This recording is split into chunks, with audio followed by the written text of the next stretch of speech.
हम लोग जल के संरक्षण के बारे में पढ़े, जल क्या होता है उसके संरचना के बारे में, उसके जल के बारे में हम लोग विद्युत के संरचना जानेंगे, जल के कितने प्रकार होते हैं उसके बारे में हम लोग जानेंगे, जल क्या होता है उसके विद्युत और संरचना दोनों जान लेंगे। उसके बाद हम लोग कोई भी टॉपिक, देखो जल का संरचना के 10 प्रभावित, देखिए बंद करते हुए समय में नल बंद करे टोपे।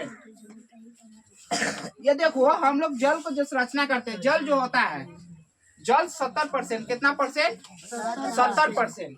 70% जो धरती पर पूरा जल है, 70% जो धरती पर जल है, 70% धरती पर जल है, उसमें से 2% धरती पर क्या है? जल पीने वाला है 2%।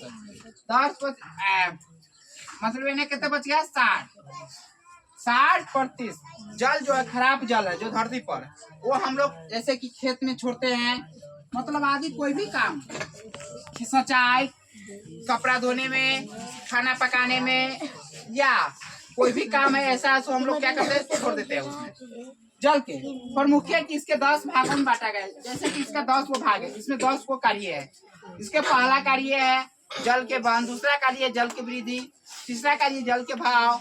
यह जल के पूरा प्रकार के बारे में जानते हैं। इसके बाद जल क्या होता है, इसके कार्य एवं भागों के बांटे। जल के 10 भागों में बांटा गया है। इसके कौन कौन होता है, इसका क्या काम होता है, जल कहाँ पर उपयोग करना है, जल कहाँ पर अवशोषित करना है, जल कौन सा जल उपयोग करना है, तो इस सब के बारे में जल का आधुनिक मान्यता दिया जाता है।